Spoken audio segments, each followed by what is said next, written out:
What is going on, my party people? It is your old pal CHH, and we're back again today. So we looked at some incredible Friday the 13th screen-used props, a lot of it from the great Mario Kerner collection. Well, now we're going to go down Elm Street, because apparently the prop store has sold a number of really cool Elm Street props, and God knows I've been dying to check these out. So without further ado, guys, what do you say we go to the prop store and we do a little fake shopping, window shopping, if we will, and see what kind of cool stuff they have? I'm praying that they have some Nightmare 5 stuff. All I know is I Google searched it and boom, I have it ready to go from the prop store. So I got the screen pulled up now. Here we go, guys. So a Nightmare on Elm Street search, and oh my God. So the first thing I see is actually Elm Street stuff. So we've got Lot 308, Nightmare on Elm Street 5, The Dream Child, Dan's SFX motorcycle arm. Starting bid's $3,500. Oh, that's incredible. Look at this. Holy smokes. You could see all the wires and stuff in his arm. Yeah, there's the rod, and then there's all the cables that go in. Here's another picture. God, look at this. Are you kidding me? Look, you could see the arm right there. That is crazy. Holy crap. Remarkable. That is remarkable. That's film history right there. This lot consists of one resin fiberglass arm with an internal metal rod and clear plastic tubing, sculpted to grip the handlebar of a motorcycle with exposed muscles. This arm features metal wire and coiled tubing interwoven throughout it. It was painted in metallic gray with red and orange tones to appear like a rusty machine. The clear tubes for pass-through of stage blood through holes in the arms have solid white plastic attachments and strips of duct tape attached, whereas the metal cable allowed the skin, not present, to be ripped from the arm. So the skin went over this and would fade away. So that is something. This lot exhibits pitting in the resin and notable white residue, as well as discoloration and chipped paint. It's estimated to sell from $7 to $14K. So that's incredible. Now look, they got the leg. Holy crap. Dan's motorcycle transformation leg. Starting bid $750. You'd almost think this would sell for more than the arm. I guess not, though. It's kind of disgusting looking. Ugh. Is that a Converse? It's a worn out shoe. Got rods coming out the ankle. Ugh. Stuff looks way grosser after it's aged. Look, you can see the wood coming through the leg, too. It's styrofoam filled. God, this is film history. This lot consists of one foam leg covered in rubber and an internal wooden armature. This leg features foam appliances and rubber tubing to appear as though it is being enmeshed with parts of a motorcycle. Production intentionally distressed this leg. That's one of the best scenes in the franchise. I swear to God. Look at this. Look how disturbing this is. I'd want to watch a movie just on this. For a movie that was rushed and made in like less than a year, that is remarkable. That's an incredible scene. That's cool. All right, next we've got a Nightmare 2 Freddy's Revenge makeup appliance set. So this is what's cool about this is like you learn that these things go on in pieces. Why does this look like Leatherface? Am I right? Do you guys like get a Leatherface vibe from this? And it's bright. Is that just from all the lighting and everything, or the way the movies are supposed to look make it look even darker? Wow. But what's interesting is, all right, let's read this. The 7-piece foam latex set appliance is painted in extensive detail to resemble pink and orange burned and scarred flesh. It includes one large neck piece, one sculpted nose piece with nostrils, 2 cheek sections with ears, one forehead appliance on top of the head appliance, and one additional temple piece. The appliances come attached to a custom black plastic head with an acrylic base added after production. The foam latex is hardened with age and exhibits cracking and peeling along the edges.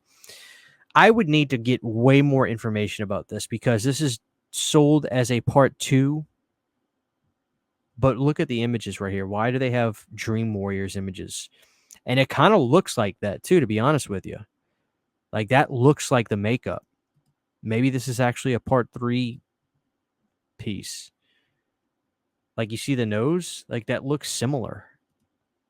I don't know. This is sketchy. I'd need way more information about this. And kind of irresponsible on prop store's behalf, to be honest with you. All right, so next up for bid, we have a Nightmare 4 Crave In Menu.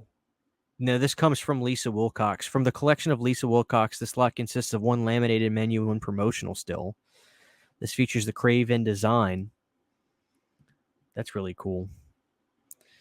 On the back and menu in the front for hotcakes, eggs, ranchero. Let's look at the menu. Let's look at it.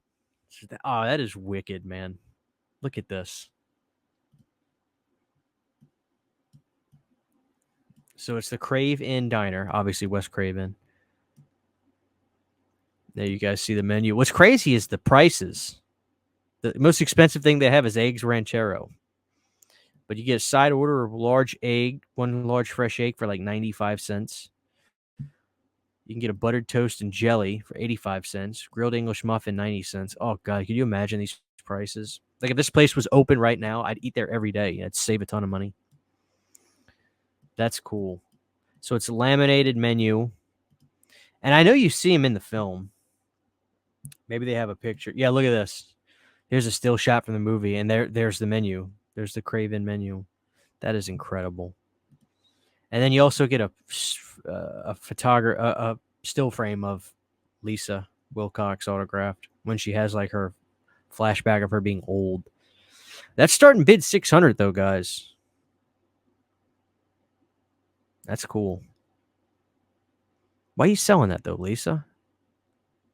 You can make way more money for this at a convention if you did a silent auction at a convention. Like, hey, here's the Lisa. Here's the Crave In menu.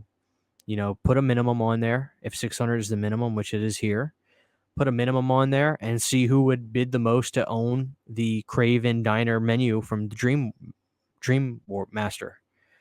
Like that's what I would do at a convention. Start it Friday and end it at the end of Sunday, and whoever wins it can either get it shipped to them or pick it up there. The prop store, I learned from just hearing Sean Clark talk about it. The prop store, it costs money. If you sell something, they take a premium fee off the top, and if you buy something, you have to pay fees after what you bought. So you actually spend a lot more money. Here we've got a Dream Child Freddy's Razor Claw glove. Oh my God, this is cool. It's so interesting that the gloves look totally different in terms of color from the films. So the fifth one, they really went with a lighter colored leather, as you'll see. And they put these, I remember seeing this in the film, these burn like marks. You'll see them here. And what's also interesting in 5 is look at this. Let me zoom in. On the 5 glove, you see the red around the welding?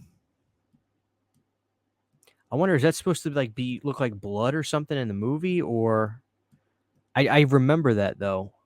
And these look like they've been dulled a little bit for safety. So this was certainly yeah, that's incredible. All right, we'll read a little bit. This lot consists of a tan color leather glove with the tips and palms cut out. It features the 4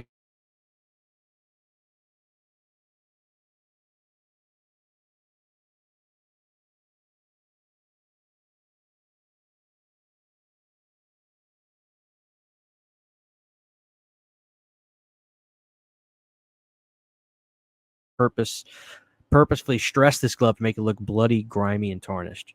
Okay, so I guess it is supposed to be kind of bloody. Incredible. This would be a home run to own. But look, the gloves are expensive. This is, starting bid is $10K, and it's estimated to go from 20 to 40. So that's cool. Look at all the Nightmare 5 stuff. I got my wish. This is what's really cool. Look at this. The Mark art cards that were used in the black and white sequences. Look at this. Can't believe this stuff exists. Okay, so they come on these little metal tabs, and you can see they got numbers on them, 1962, 55. All right, so let's see something. Let's look at these and figure something out. So if 19, there's more color at the top. 62, there's more.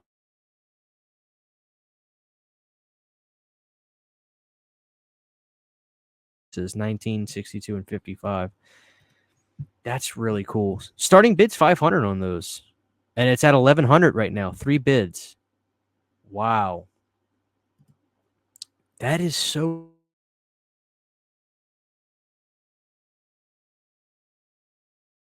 You guys. This lot consists of 3 full body paper puppets, multicolored over 3 different portions of the body. These puppets feature a metal sheet backing and tab at the bottom with 2 production-made holes. The tabs are hand-marked with 1955 and 62 in black ink. These puppets exhibit some discoloration, creasing, and fold lines. Yeah, this is incredible. You can see that's them in the film. So, is that optical effects that they do to create that? That is incredible. I mean, it's a really fun sequence in the film. Wow. There's 3 bids on that. Here's kind of the same thing. All right, this obviously got my attention. This Chest of Souls. Let's see what this is about. Lot 1057, Nightmare 3, production made Chest of Souls appliances. Okay, so production made, I'm going to do a little bit of reading. That probably means it was made for the film. Or not probably, that's what it means, but it may not have been screen used. Look how clean this is. Look how absolutely pristine this looks. And if memory serves in the movie, the chest piece really gets cut around the collar. This is a much smaller whole piece as opposed to what's in the film. But let's zoom in and look at that. Look out. Oh my God. Looks like society. Look at that. There's little nose and eyes down there at the bottom, but not a fully finished face. Oh, this face is creepy. And look at this one up here in the top left. But the sweater's in pristine condition and there's good color on it. They must have protected that and kept it out of heat. You know, looks really good. Look, here's a shot from the movie. Now, this is the one that was used. Yeah, like I said, you see that? You see how it's really cut up much higher at the collar? Yeah. So that must have been a design they ended up going with. Wow. This lot consists of a rubber chest appliance sculpted for the appearance's faces emerging from a web of burnt flesh and painted in shades of pink and orange to match Freddy's skin tone. This face features detailed acrylic eyes. This piece was made by production, but ultimately unused. So there you go. That's still something, though. And starting at 1K. Starting at 1K, estimated to go from 2 to 4. I guess if it was screen used, it would have been worth a hell of a lot more, but no, that's cool. So the sold archive is cool because, look, you can see this. Look how much different the Nightmare 3 glove looked than the Nightmare 5 glove. This is totally different. Look at that. And this one's way grungier and nastier. And yeah, that one's freakier to me because it looks so crude. Now, I wonder if this was like the main hero glove. Because the only thing about the prop store is sometimes I feel like it's not clear enough as to what. Obviously, this is production stuff, but like, I wish they could say it was used for this scene, this scene, this scene. It probably was the hero glove. This glove is made from brown leather, weathered and stained using polish, and features 4 iconic stainless steel razors affixed to copper finger plates. This piece shows intentional distress. Okay, so I'm assuming this is, Freddy wielded his infamous razor glove throughout the film series as his primary weapon. Each of the films in the franchise features an alternate design for Freddy's glove, and one went missing from the production of Russell's film, only to appear on the wall of the work shed in Sam Raimi's Evil Dead 2 as a form of banter between Raimi and Elm Street franchise creator Wes Craven. Wow. So is that what this one is? Is that what this one is? Is this from the Raimi film? Like, what the hell? That's incredible. Nonetheless, guys, I mean, that is something else. Now, if it's sold, you have to log in to see a list price, but it's estimated to go from 20 to 30. Remarkable. Remarkable. Here's a Freddy versus Jason glove that sold. This one comes on like a nice stand. It's a nice touch. And those blades don't even look like they're metal. They look like they're like resin or some other kind of material. Yeah, look at that. This might have been like during a fight scene. Watch me be right. Watch me be right. Oh, look at this. I was right. This film is made of blah, blah, blah, blah, blah, blah. Made for use in the film's fight scenes. The claws are made of resin, painted to resemble steel, and secured to the tips of fingers with glue and wire. So, yeah, I mean, obviously it's for safety. So, this is a fight scene glove. That's incredible. God, I mean, the Freddy vs. Jason glove, that'd be one to have. That would be one to have. Oh, it comes with a letter of authenticity. Jim Rosenthal, president of New Line. So, at this point, these guys knew they needed to be stockpiling this stuff because they could sell it years down the road. This is incredible. Wow. There's the Freddy versus Jason fight scene glove. That's crazy, guys. Here's another one. Maybe they had more than one. And those look like resin blades too. You see them? Oh, yeah, definitely. Wow. Freddy vs. Jason glove looks good. It's got good color. I like the light colored, glove myself. Made for use in the film's fight scenes. Okay, so here's another one. Going for 20 to 30. And again, that's sold. The Freddy stuff is going to sell. We looked at a lot of the Friday stuff. They still had some room to sell it, but yeah. The Nightmare stuff, look at it. It's all sell. This is sold too. A Nightmare 3 for Dora Hat. Oh, look at this. The lining was removed by costume designer Camille Schroeder to better fit England's head. The outside hat band was also removed, and O was handwritten inside the hat, distinguishing it as the hero hat. Oh, God. Yeah, this was going to sell. So here's the hero hat from Dream Warriors. Holy crap. Where's the O? Can we see the O? There it is. You see it? There's the O right there. That's the symbol for them that it was the hero hat per Camille. And that was estimated to go from 15 to 25. God, that's incredible. Incredible. Oh, you can't be serious. The skeleton from the junkyard scene? This is from Doug Beswick's collection, Freddy Krueger stop motion skeleton and shovel display. Holy crap. Now, this is something if I had the money and I could just buy it if I wanted to. Yeah, so this is used. Look at it. Here's a perfect picture. Like, this is him doing all the stop motion stuff with the skeleton per the fight scene that they made for Dream Warriors, and he's recording it out step by step. That is insane that this thing even exists. Oh, and look at this. It says the skeleton was later reused in Wheat Brothers After Midnight. So the skeleton got used in a different movie. But look at this picture. You can see the Freddy glove on there. Oh, God, look how crude that is. This is incredible. That is a piece of Elm Street history. This is why this is the best horror franchise in the world. What other horror franchise gives you stuff like this?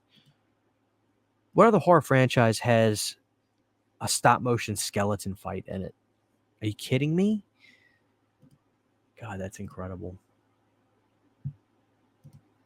Incredible. We got a Wes Craven's New Nightmare sweater. Wow. Yeah, that's just New Nightmare sweater. You see how it's got the green at the top and at the wrists. The pattern was essentially reversed, but you can also tell this looks almost olive-like, not even like green.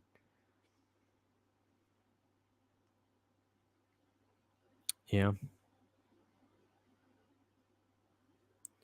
This is a Robert Englund's sweater from the film. How much is this going for? 8 to 12,000. Wow. That's something else. That's pretty damn cool. Is it the Wizard Master? No. That's the Wizard Master costume from Dream Warriors. That's gorgeous.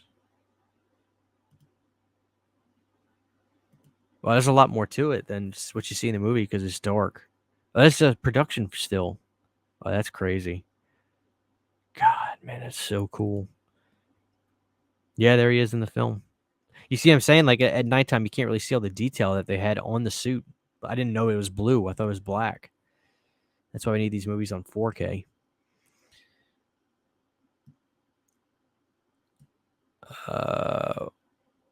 Will's Wizard Master Cloak from Chuck Russell's horror sequel.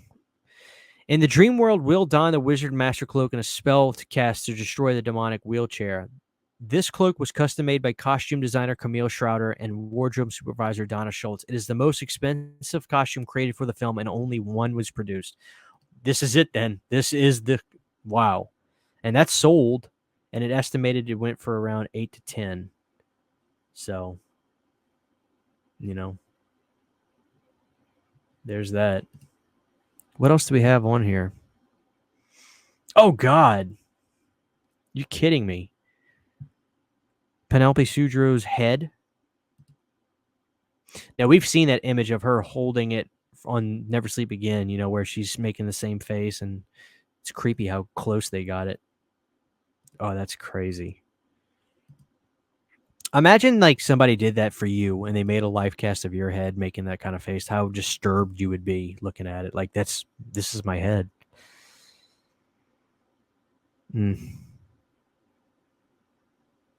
How much did that go for? 4 to 6. That's creepy. I wouldn't even want that. I'm gonna lie to you. I wouldn't even want that. That's too disturbing. God, there are some amazing props that have sold on here. Like I said, look at this. Now, this is what I'm talking about. The Freddy Puppet. Now, they had to have had a number of these because in the film, like, the image is transferring from different designs to make it dreamlike turn into Freddy. So this looks like it was one that was pretty close to the being finished point. And I like the stand it comes on. It looks like there's actually like a light behind there to make Nightmare on Elm Street 3 kind of pop. So that's cool. Yeah, this is something I'd be down. Oh, look at the wear on that. Oh, man, look how much wear is on that. That's crazy.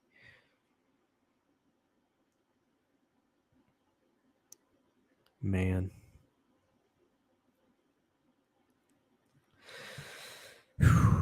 Yeah, it's got age, but it's otherwise in good condition. That's crazy. How much did this sell for? Estimated, no price anywhere. No estimated price either. So we don't know.